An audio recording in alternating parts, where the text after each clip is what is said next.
Cersei के राजा हनुमान मंदिर पर चल रहे 9 दिवसीय महोत्सव के अंतर्गत रक्तदान शिविर का आयोजन सरसी में किया गया, जिसमें युवाओं ने और महिलाओं ने बढ़ चढ़कर भाग लिया। सर्वप्रथम रक्तदान में राजा हनुमान जी महाराज की पूजा अर्चना करने के पश्चात परम पूज्य गुरुदेव श्री मिथिलेश जी नागर ने अपना रक्तदान किया।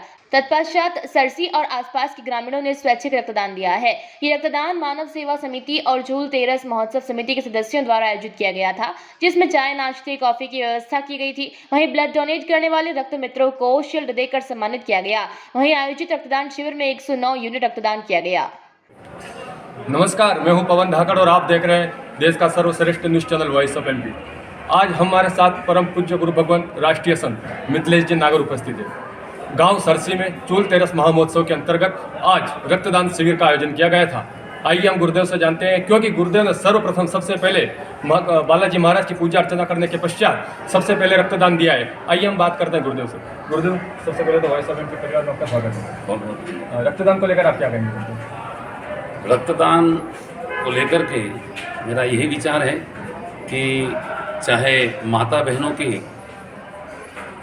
डिलीवरी के समय समस्या हो, चाहे कोई गंभीर दुर्घटनाग्रस्त समस्या किसी व्यक्ति की हो, रक्तदान प्रत्येक व्यक्ति के लिए आवश्यक है।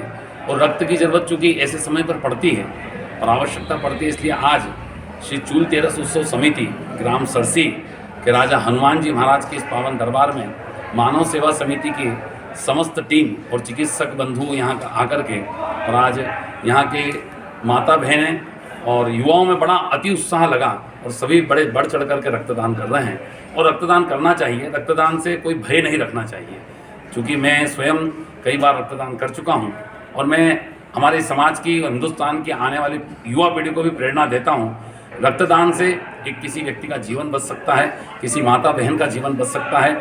और हमारे महापुरुषों ने जो स्वप्न देखा था, परम वै भवन ने तुम एतस्वराष्ट्रम समर्था भवत्मा शशाति वृषम, ये भारत माता परम वैभव तक पहुँचे, उस भाव को लेकर के यहाँ की पूरी युवा टीम और माता बहनें रक्तदान समिति के तत्वावधान में। जैसे कि गुरुदेव ने बताया है, वही गुरुदेव की श्री राम कथा बालाजी महाराज के दरबार में चल रही है। गुरुदेव का आगमन यहाँ द्वितीय बार हुआ है। गुरुदेव, आपकी राम कथा यहाँ पे चल रही है, उसको लेकर आप क्या संदेश देना चाहेंगे? राम कथा के माध्यम से मेरा यही उद्देश्य है कि भारतीय संस्कृति, हिंदुस्तानी संस्कृति और संस्कार का आने वाली पीढ़ी में स्थापना हो, पर की संस्कृति का दुष्प्रभाव इस हिंदुस्तान से मिटे और समस्त जितने भी समाज के युवा हैं, बहन बेटियां हैं, वो राष्ट्र की मुख्य धारा से जुड़ करके और निश्चित रूप से इस राष्ट्र को विकास के योगदान में आगे बढ़ाए।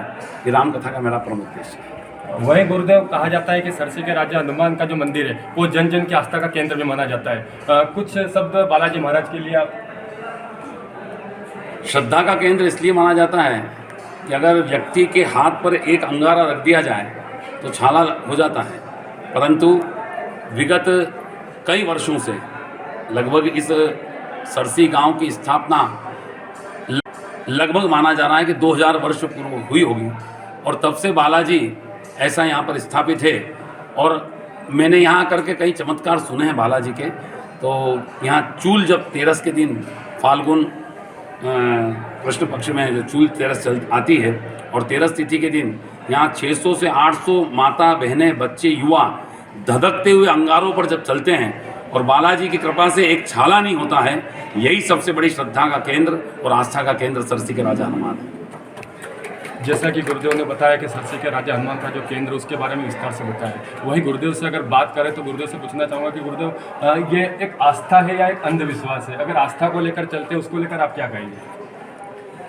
अंधविश्वास मैं इसलिए नहीं कहूँगा क्योंकि मैं खुद अंधविश्वास का विरोधी हूँ, और आस्था इसलिए कहूँगा कि व्यक्ति अगर मैंने बताया एक अंगारा हाथ पर रख दे और छाला हो जाता है, और यहाँ पर लगभग 8 फीट लंबी 19 फीट क्षमा करें 19 फीट लंबी चूल पर, अंगारों पर, धधकते हुए अंगारों पर अगर बच्चे, युवा, माता बहनें नंगे पैर अगर निकल रहे हैं तो ये अंधविश्वास नहीं है, ये आस्था है। और चूंकि विज्ञान इसको नहीं मानेगा तो आज नहीं तो कल, कल नहीं तो परसों इस विज्ञान इसको एक्सेप्ट कर रहा है और करेगा, क्योंकि जहाँ साइंस ने घुटने टेके वहीं से आध्यात्म और श्रद्धा प्रारंभ होती है। सरसी से पवन धाकड़ की रिपोर्ट।